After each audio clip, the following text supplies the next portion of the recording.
Hi guys, ಎಲ್ರಿಗೂ ನಮಸ್ಕಾರ. ನಾವಿವಾಗ ಎಲ್ಲಿದ್ದೀವಿ ಅಂದರೆ ರಾಮನಗರ ಜಿಲ್ಲೆ ಚನ್ನಪಟ್ಟಣ ತಾಲೂಕು ಸಾತ್ನೂರು ಸರ್ಕಲ್ ರೋಡಲ್ಲಿದ್ದೀವಿ. ಇವಾಗ ನಾವು ಎಲ್ಲಿಗೆ ಹೋಗ್ತಾ ಇದ್ದೀವಿ ಅಂದರೆ ಲಾಲಾಘಟ್ಟ ತಮಿಳ್ ಕಾಲೋನಿ. ಅಲ್ಲೇನೋ ಒಂದು ವಿಶೇಷ ಇದೆ, ಬನ್ನಿ ನಿಮಗೆ ತೋರಿಸ್ಕೊಡ್ತೀನಿ ಆ ವಿಶೇಷ ಏನು ಅಂತ ಈ ವಿಡಿಯೋದಲ್ಲಿ.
ಕಷ್ಟ ಅವರಿಗೆ.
ನಮ್ಮ ಚನ್ನಪಟ್ಟಣ ತಾಲೂಕಿನ ಲಾಳಘಟ್ಟ ತಮಿಳುನಾಡು ಕಾಲೋನಿಯಲ್ಲಿ ಆಯೋಜಿಸಿರುವಂತಹ ಶ್ರೀ ಸುಬ್ರಹ್ಮಣ್ಯ ರಥೋತ್ಸವ ಪ್ರತಿ ವರ್ಷ ಕೂಡ ನಡೆಯುತ್ತೆ. ದೇವ್ರ ಸತ್ಯ ಏನಪ್ಪಾ ಅಂತಂದ್ರೆ ಇಲ್ಲಿ ನೋಡಿ ಇದಿರುದಿಲ್ಲ, ದೇವ್ರ ಸತ್ಯ ಇದು, ದೇವರಾಗ್ತಾರೆ. ಹಾಗೆ ಇಲ್ಲಿ ನೋಡಿ ದೇವ್ರ ಸತ್ಯ ನೋಡಿ, ಸುಬ್ರಹ್ಮಣ್ಯ ಸ್ವಾಮಿ ನೋಡಿ ಇಲ್ಲಿ ದೇವ್ರ ಸತ್ಯ ಇಲ್ಲಿ. ಮತ್ತೆ ಬಾಯಿ ಬೀಗ ಕೂಡ ಹಾಕೊಂಡಿದ್ದಾರೆ ಇಲ್ಲಿ ನೋಡಿ, ಬಾಯಿ ಬೀಗ ಕೂಡ ಹಾಕೊಂಡಿದ್ದಾರೆ ಇಲ್ಲಿ ನೋಡಿ, ನೋಡಿ ಇಲ್ಲಿ ನೋಡಿ ಬಾಯಿ ಬೀಗ ಕೂಡ ಹಾಕೊಂಡಿದ್ದಾರೆ ನೋಡಿ. ಮುಂದೆ ರೌಂಡ್ ಕೂಡ ಬರ್ತದೆ, ಕಲ್ ಕೂಡ ಬರ್ತೈತೆ ನೋಡಿ. ಸತ್ಯ ಹೆಣ್ಮಕ್ಳಿಗೆ ಹಾಕೊಂಡು ದೇವ್ರ ಸತ್ಯ ರೀ. ಜೈ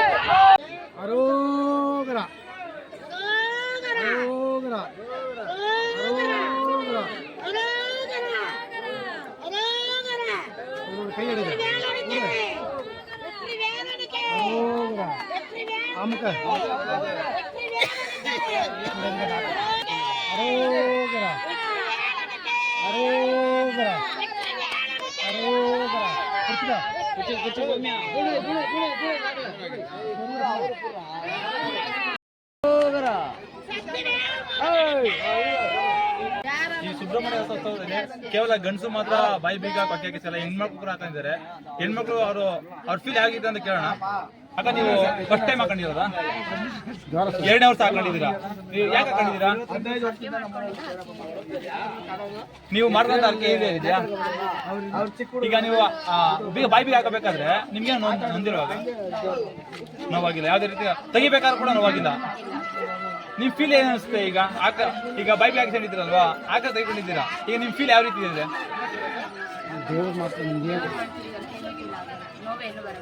ಹೌದಾ? ನೀವು ಮೊದಲಾಗೆ ನಾರ್ಮಲ್ ಆಗಿದ್ದೀರಾ? Thank you. ನಮಸ್ತೆ. ಈಗ ಮತ್ತೊಬ್ರು ಬಾಯಿ ಬೀಗ ಹಾಕೊಂಡಿದ್ರು, ಅವ್ರ ಬಗ್ಗೆ ಅದನ್ನ ಕೇಳೋಣ ಯಾವ ರೀತಿ ಹಾಕೊಂಡಿದ್ರು ಅಂತೇಳಿ. ಸರ್ ನಮಸ್ತೆ. ಇದು ನೀವು ಬಾಯಿ ಬೀಗ ಹಾಕೊಂಡಿದ್ರಲ್ಲ, ಇದು ಹಾಕ್ಬೇಕಾದ್ರೆ ನಿಮ್ಗೆ ಏನೋ ನೋವಾಗಿಲ್ವಾ? ಅದು ಯಾವುದೇ ರೀತಿ ಈಗ ಸ್ವಲ್ಪ ಕೈ ಇಟ್ಟಾದ್ರೂ ಹೋಗುತ್ತೆ, ಅದು ಬಾಯಿ ಅಷ್ಟು ಶುದ್ಧ ರಾಡ್ತಾ ನಿಮ್ಗೆ ಏನು ಅನ್ಸಿಲ್ವಾ? ಭಗವಂತನ ಆಶೀರ್ವಾದ ಇದೆ, ಭಗವಂತನ ಆಶೀರ್ವಾದ ಇದೆ, ಅದರಿಂದ ಏನೂ ಅನಿಸಿಲ್ಲ. ಹಾಗಾಗಿ ನಿಮಗೆ ಯಾವುದೇ ರೀತಿ ನೋವು ಕಾಣಲಿಲ್ಲ? ದೇವ್ರ ಸತ್ಯ ಅಂತ ನಂಬ್ತೀರಾ? ದೇವರು ತುಂಬ ಭಕ್ತಿಯಿಂದ ಈ ಬೇಡ್ಕೊಂಡ್ರೆ ದೇವರಲ್ಲ ಕಲ್ಲಲ್ಲೂ ದೇವ್ರು ಕಂಡುಬಿಡ್ತಾನೆ. ಒಳ್ಳೆ ಮನಸ್ಸಿಟ್ಟು ದೇವ್ರನ್ನ ಏನು ಬೇಕಾದ್ರೂ ಬೇಡ್ಕೋಬೋದು, ಏನು ಬೇಕಾದ್ರೂ ಹೊರ ಕೊಡ್ತಾನೆ. ಈ ಇದನ್ನ ಹಾಕ್ಕೊಂಡಿರೋದು ಒಂದು ದೇವರು ನನ್ನ ನಂಬಿಕೆ ಅಂತ ದೇವ್ರ ಮೇಲೆ ಇಟ್ಟಿರಲಿಲ್ಲ, ಬಟ್ ನಂಬಿಕೆ ಜಾಸ್ತಿ. ಒಂದು ಕಾರ್ಯ ಬೇಡ್ಕೊಂಡಿದೆ, ಅದು ಸಕ್ಸಸ್ಫುಲ್ ಮಾಡಿದೆ ದೇವರು, ಅದಕ್ಕೆ ಇದು ಹಾಕ್ಕೊಂಡಿದ್ದೀನಿ. ಹಾಗಾದ್ರೆ ನೀವು ಬೇಡ್ಕೊಂಡ ಅರ್ಕೆ ಎಲ್ಲ ಈಡೇರಿತೀನಿ ಅಂತ ಹೇಳ್ತೀರಿ ನೀವು? 100%. ಹಾಂ, ನನ್ನ ಫ್ರೆಂಡ್ಗೇನೆ ಬೇಡ್ಕೊಂಡಿದ್ದೆ, ಅವ್ನ ಗಂಡು ಮಗು ಆಯಿತು, ಅದಕ್ಕೋಸ್ಕರ ಹಾಕ್ಕೊಂಡಿದ್ದೀನಿ. ದೇವ್ರ ಸತ್ಯದಿಂದಲೇ ನೀವು ಹೀಗೆ ಅರ್ಕೆ ಮಾಡ್ಕೊತೀರಾ? ಪ್ರತಿ ವರ್ಷ ಹಾಕೊಳ್ತೀರಾ ನೀವು? ಪ್ರತಿ ವರ್ಷ ಅಲ್ಲ, ಇದೇ ಮೊದಲನೇ ವರ್ಷ ನಾನು ಹಾಕಿರೋದು. ಮೊದಲನೇ ಬಾರಿ ಅಂತ ಹೇಳ್ತೀರಾ? ನಿಮ್ಗೆ ಹಾಕ್ಬೇಕಾದ್ರೆ ಭಯ ಆಗಿಲ್ವಾ? ಈಗ ಮೈ ಮೇಲೆ ಆ ಥರ ಅದೇನೋ ಭಯ ಆಗಿರೋ ಫಸ್ಟ್ ಟೈಮ್? ಈಗ ಒಂದು ಪಿಂತಾವ ಚಿತ್ರ ನೋವುತ್ತೆ, ಅದ್ರ ಈ ಥರ ಬಾಯಿಗೆ ಹಾಕಂದಾಗ ನಿಮ್ಗೇನೋ ನೋವಿಲ್ಲ, ಫಸ್ಟ್ ಟೈಮ್ ಅಂತ ಹೇಳ್ತಿದ್ದೀರಾ? ಹೌದು, ಫಸ್ಟ್ ಟೈಮು. ಬಟ್ ಆ ಥರ ಎಲ್ಲ ನನಗೆ ಏನೂ ಅನಿಸಿಲ್ಲ, ಭಯಾಗಿ ಏನೂ ಅನಿಸಿಲ್ಲ. ಭಗವಂತ ಇದ್ದಾನೆ, ಅದರಿಂದ ನಮ್ಗೇನು ತೊಂದರೆ ಕಾಣಲ್ಲ ಅಂತ. ಬಟ್ ನಾನು ಭಕ್ತಿಯಿಂದ ನೆನ್ಕೊಂಡಿದ್ದೆ, ಬಟ್ ಅದು ಏನಾಯ್ತು ಅಂತ ಗೊತ್ತಿಲ್ಲ. ಬಟ್ ನಾನು ಇದು ಹೆಂಗೆ ಹಾಕಿದ್ರು ಹೆಂಗೆ ತೆಗೆದ್ರು ಅಂತ ನನಗೆ ನನ್ನ ಮೈಂಡ್ ಇನ್ನೂ ಕನ್ಫ್ಯೂಸಲ್ಲ ಇದೆ. ಬಟ್ ಆ ಥರ ಎಲ್ಲ ಏನೂ ಕಾಣ್ತಾ ಇಲ್ಲ. No problem. ಆಗ ಇದೆಲ್ಲ ದೇವ್ರ ಸತ್ಯದಿಂದ ಆಗುತ್ತೆ ಅಂತ ಹೇಳ್ತಿದ್ದೀರಾ ನೀವು? ಹೌದು, 100% ದೇವ್ರ ಆಶೀರ್ವಾದದಿಂದ, ದೇವ್ರ ಶಕ್ತಿಯಿಂದನೇ ಆಗಿರೋದು ಇದೆಲ್ಲ. Thank you. ನಮಸ್ತೆ. ಇಷ್ಟೋ ತನಕ ಹೇಳೋದಕ್ಕಿಂತ ಈಗ ಇನ್ನೊಂದು ಅದ್ಭುತವಾದ ಐತೆ, ಅದನ್ನ ಹೇಳ್ತೀವಿ ಬನ್ನಿ. ಈ ಕಲ್ಲು ಸರಿಸುಮಾರು ಇಲ್ಲ ಅಂದ್ರೆ 400-500 kg ಬರುತ್ತೆ. 2-3 ಜನ ಎಳೆದ್ರು ಕೂಡ ಬರಲ್ಲ ಅಂತಂದ್ರೆ ಇದನ್ನ ಬರೀ ಒಬ್ರು ಬೆನ್ನಿಗೆ ಗಾಳ ಹಾಕೊಂಡು ಎಳೆದಿದ್ದಾರೆ. ಅವ್ರು ಕೇಳೋಣ ಬನ್ನಿ, ಯಾವ ರೀತಿ ಫೀಲ್ ಯಾವ ರೀತಿ ಅಂತ ಕೇಳೋಣ. ನಮಸ್ತೆ ಸ್ವಾಮಿ. ನೀವು ಇದು ಯಾವಾಗಿಂದ ಹೇಳ್ತೀರಾ ಸ್ವಾಮಿ? ಸ್ವಾಮಿ 2 ವರ್ಷದಿಂದ ಹೇಳ್ತೇನೆ. ಯಾಕೆ ಹೇಳ್ತೀರಾ ಸ್ವಾಮಿ? ಏನು ಅರ್ಕೆ ಆಗುತ್ತೆ ನಿಮ್ಮದು? ನಮ್ದು ಅರ್ಕೆ ಇತ್ತು, 2 ವರ್ಷ ಎಲ್ದಿದ್ದೀನಿ, ಇನ್ನೂ 1 ವರ್ಷ ಪೆಂಡಿಂಗ್ ಇದೆ, ಅದನ್ನ ಎಳಿಬೇಕು. ದೇವರು ನಮಗೆ ಆಯುಷ್ಯ ಆರೋಗ್ಯ ಕೊಟ್ಟು ಚೆನ್ನಾಗಿ ಮಡಗವ್ರೆ, ನಮ್ಮ ಹೆಂಡತಿ ಮಕ್ಕಳೆಲ್ಲ ಚೆನ್ನಾಗವ್ರೆ, ನಮ್ಮ ಎಲ್ಲ ಚೆನ್ನಾಗವ್ರೆ. ಸ್ವಾಮಿ ಒಂದು 3-4 ಜನ ಸೇರಿದ್ರು ಎಳಿಕಾಗಲ್ಲ, 400-500 kg ಐತೆ. ನೀವು ಒಬ್ಬರೇ ಬೆನ್ನಿಗೆ ಕೊಕ್ಕೆ ಹಾಕೊಂಡು ಬೆನ್ನಿಗೆ 2 ಕೊಕ್ಕೆ ಹಾಕಿ ಎಳೆದಿದ್ದೀರಾ, ನಿಮ್ಗೇನು ನೋವಾಗಿಲ್ಲ ಸ್ವಾಮಿ? ಅದು ನಮ್ಮ ಅಪ್ಪನ ಮಹಿಮೆ ಸ್ವಾಮಿ, ಅವರು ಇಲ್ಲದೆ ಯಾರೂ ಇಲ್ಲ. ಸುಬ್ರಹ್ಮಣ್ಯ ಸ್ವಾಮಿದು ಮಹಿಮೆ ದೇವ್ರ ಸತ್ಯದಿಂದಾಗಿ ನೀವು ಎಳೆದಿದ್ದೀರಾ ಅಂತ ಹೇಳ್ತೀರಾ? ದೇವರೇ ಸತ್ಯ. ನಮ್ಮ ನರ್ಮನ್ಸರ ಕೈಯಲ್ಲಿ ಏನು ಮಾಡೋಕ್ಕಾಗಲ್ಲ. ದೇವರು ಎಲ್ಲದಕ್ಕೂ ದೇವ್ರಿದ್ರೆ ಆಗೋದು, ಇಲ್ದಿದ್ರೆ ಯಾವುದಕ್ಕೂ ಆಗಲ್ಲ. ಸರಿ ಸರ್, ಇಲ್ಲಿವರೆಗೂ ಒಂದೊಂದೇ ಅದ್ಭುತ ನೋಡ್ತೀವಿ. ಈಗ ಇನ್ನೊಂದು ದೈವ ಸ್ವರೂಪದ ಅದ್ಭುತ ಐತೆ, ಅದು ನೋಡೋ ಬನ್ನಿ. ಹಾಂ, ಈಗ ನೀವು ಈ ಟ್ರೈನಲ್ಲಿ ಎಲ್ಲರೂ ಕೂಡ ಬಾಯಿ ಬೀಗ ಹಾಕಿಕೊಂಡಿದ್ದಾರೆ, ಕೆಲವರು ರಥ ಎಳೆದಿದ್ದಾರೆ, ಇನ್ನು ಕೆಲವರು ಒಬ್ರು ರೋಡ್ಗೆಲ್ಲ ಎಳೆದಿದ್ದಾರೆ. ಎಲ್ಲರೂ ಅದ್ರ ಮಾಡಿದ್ದಾರೆ. ನೀವು ಹೇಗೆ ಈ ಟ್ರೈನಲ್ಲಿ ನ್ಯಾಚುರಲ್ ಮಾಡಿದ್ದೀರಿ ನೀವು? ನಾವು ಬಂದು ಆರ್ಕೆ ಹೊತ್ಕೊಂಡಿದ್ದು ಅದೇ ಥರ ಹಾಕೊಂಡ್ಬಿಡ್ತೀವಿ ಅಂತ ನಾವೇನೋ ಒಂದು ದೇವ್ರ ಹತ್ರ ಬೇಡ್ಕೊಂಡಿದ್ದು ಅದು ಪರಿಹಾರ ಇತ್ತು ಆಯಿತು. ನಾವು ಇದು 5ನೇ ವರ್ಷ ಮಾಡಿರೋದು. ಸತತವಾಗಿ 5ನೇ ವರ್ಷ ಮಾಡ್ತಿದ್ದೀರಾ? 5ನೇ ವರ್ಷ. ಮುಂದಿನ ವರ್ಷ ಮಾಡ್ತೀರಿ ನೀವೇನು ಇದೇ ಥರ? ಮುಂದಿನ ವರ್ಷ ನೋಡುವ ಬರ್ತಾ ಇದ್ರೆ ಮಾಡುವ. ಹೌದಾ? ಈಗ ನೀವು ಟ್ರೈನ್ ಎಳಿಬೇಕಾದ್ರೆ ಒಂದು ಸರ್ಕಲ್ ಹೋದ ನಾವು ಅಲ್ಲಿ. ಹೌದು. ಸರ್ಕಲ್ನಲ್ಲಿ ಈಗ ದೇವ್ರು ಮಾಡ್ತಿದ್ದೀರಾ ನೀವು. ಸರ್ಕಲಲ್ಲಿ ಒಬ್ರು ಫೋಟೋ ಬಿಟ್ರಿ, ನೀವು ಬ್ಯಾನರ್ ಕಟೌಟ್ ಬಿಟ್ರಿ, ಅವರು ಅಪ್ಪು ಬಸ್ ಅವ್ರು ಕಟೌಟ್ ಬಿಟ್ರಿ, ಯಾಕೆ ಅಂತ ಹೇಳ್ತೀರಾ? ಅಪ್ಪು ಅವರು ದೇವ್ರು ಅಂತ ನೋಡ್ತಾ ಇದ್ದೀವಿ ನಾವು. ಅಪ್ಪು ಇದು 3ನೇ ವರ್ಷ ಮಾಡ್ತಾ ಇರೋದು ನಾವು.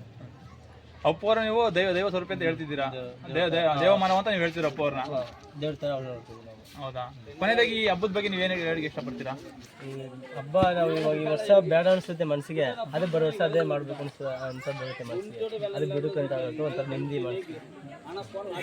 ಈ ಹಬ್ಬ ಮಾಡೋದ್ರಿಂದ ನಿಮ್ಮ ಮನಸ್ಸು ನಿಮಗೆ ಒಳ್ಳೇದಾಗುತ್ತೆ.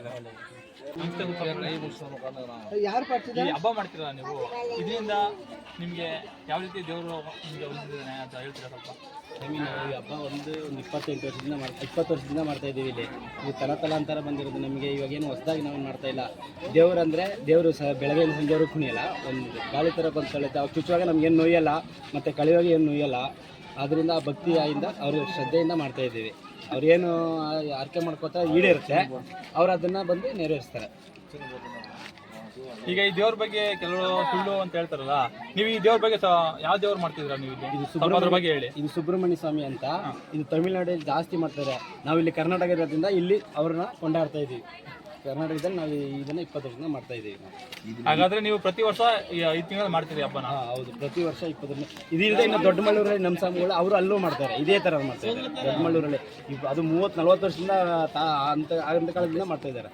ನಾವಾದ್ರೆ ಇವಾಗ ಒಂದು 20 ವರ್ಷದಿಂದ ಮಾಡ್ತಾ ಇದ್ದೀವಿ. ದೊಡ್ಡಮಳ್ಳೂರಲ್ಲಿ ಇನ್ನೂ ಜಾಸ್ತಿ ಮಾಡ್ತಾ ಇದ್ದಾರೆ. ನೋಡಿ ಸ್ನೇಹಿತರೆ, ಇದು ಚನ್ನಪಟ್ಟಣ ತಾಲೂಕಿನ ಲಾಳಘಟ್ಟ ತಮಿಳು ಕಾಲೋನಿಯಲ್ಲಿ ನಡೆದಂತಹ ಸುಬ್ರಹ್ಮಣ್ಯ ರಥೋತ್ಸವ, ಅದ್ರ ಬಗ್ಗೆ ಇದಂತಹ ಮಾಹಿತಿ ಇದು.